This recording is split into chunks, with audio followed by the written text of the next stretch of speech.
Assalamualaikum warahmatullahi wabarakatuh. Perkenalkan, nama saya Risma Utami Nurrohmah dengan NIM 240024138 dari Kriminologi kelas E. Di sini saya akan menjelaskan 3 paradigma kejahatan yang disampaikan oleh Simeka dan Lee.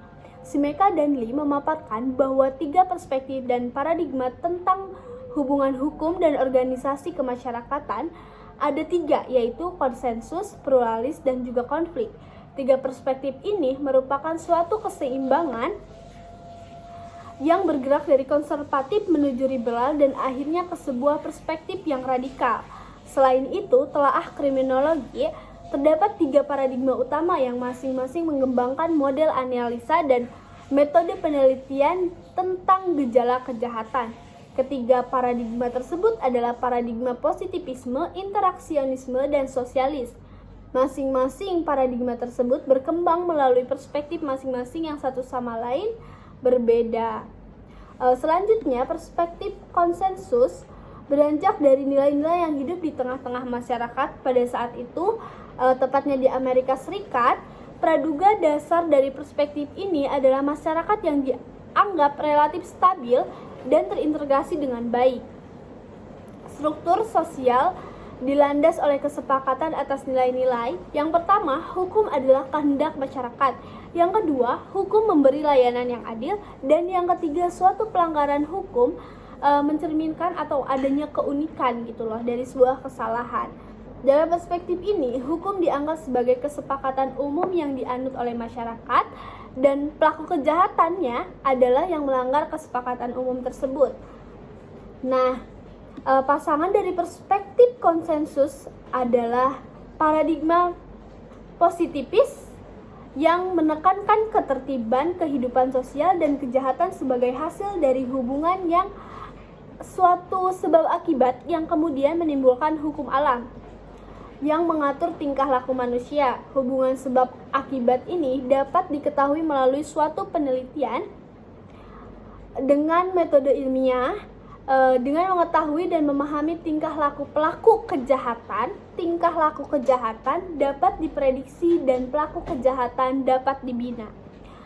Selanjutnya ada perspektif pluralis, adalah suatu pandangan yang mengakui adanya perbedaan-perbedaan kelompok dan juga perbedaan-perbedaan nilai dan kepentingan suatu kelompok tersebut. Perbedaan antara suatu kelompok sosial dan kelompok yang lainnya terletak pada sengketa tentang benar atau tidak benar oleh sengketa tersebut. Dalam perspektif ini, sistem hukum bertugas untuk melindungi kepentingan masyarakat, banyak masyarakat yang ada di suatu negara tersebut. Pasangan dari perspektif ini adalah paradigma interaksionis yang menitik beratkan pada keragaman psikologi sosial dari kehidupan manusia. Paradigma ini beranggapan bahwa tingkah laku kejahatan merupakan suatu hubungan kausalitas yang diberikan oleh masyarakat dan merupakan reaksi dari pihak pengamat, yaitu masyarakat sendiri, terhadap tingkah laku individu tersebut. Hal ini mengakibatkan adanya proses pemberian cap pada seorang individu yang melakukan suatu perbuatan tersebut, ya dicap sebagai penjahat. Ada kecenderungan bahwa seseorang yang diberi cap sebagai penjahat akan bertingkah laku sebagaimana cap itu diberikan. Tentunya dia akan selalu berlaku jahat.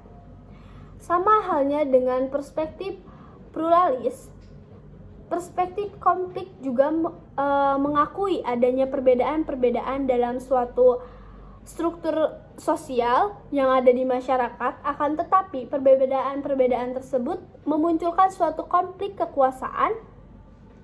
Hukum yang berfungsi untuk kepentingan penguasa, yaitu mempertahankan kekuasaannya.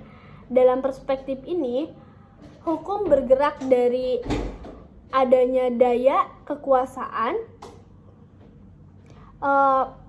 adanya sistem paksa dalam hukum yang dilaksanakan pihak penguasa terhadap kelas rendah.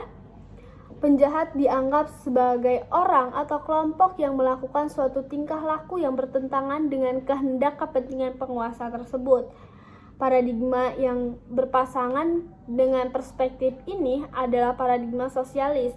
di mana paradigma ini memandang bahwa konflik yang menjadi persoalan dalam suatu kemasyarakatan itu ya berasal dari penguasa-penguasanya. Nah, selain dari penguasa-penguasa yang ada di suatu negara juga, konflik tersebut bisa bersumber pada sistem ekonomi kapitalis. Tingkah laku kejahatan merupakan suatu tingkah laku yang mengganggu kestabilan ekonomi yang telah dikuasai oleh kelompok yang lebih dominan, yaitu mereka yang berkuasa terhadap alat produksi yang ada. Selain itu, hukum digunakan untuk mempertahankan kekuasaan dan keuntungan yang didapat dari penguasaan sistem ekonomi tersebut. Selanjutnya, masing-masing paradigma tersebut berkembang melalui perspektif yang berbeda satu sama lainnya. Paradigma positivisme dilatar belakangi oleh perspektif konsensus, paradigma interaksionis dilatar belakangi oleh perspektif pluralis, sedangkan paradigma sosialis dilatar belakangi oleh perspektif konflik. Uraian yang mendalam tentang ketiga paradigma dan perspektif tersebut yang digunakan untuk mempelajari gejala kejahatan di masyarakat lebih mudah gitu. Paradigma-paradigma dalam kriminologi tersebut oleh Michalowski dijelaskan sebagai berikut, yaitu paradigma positivisme mempunyai ciri adanya kepercayaan bahwa metode ilmiah untuk memperoleh suatu gejala haruslah dilihat sebagai hasil dari hubungan sebab akibat yang merupakan bisa disebut hukum alam gitu. Dalam mempelajari kejahatan, positivisme menekankan pada sifat-sifat diri manusia sendiri. Sementara itu, perspektif interaksionisme tidak melihat gejala kejahatan sebagai sifat asasi manusia, tetapi lebih merupakan suatu kategori yang diberikan oleh orang lain. Berbagai tingkah laku dikategorikan sebagai kejahatan karena kita mendefinisikan kejahatan ya seperti demikian.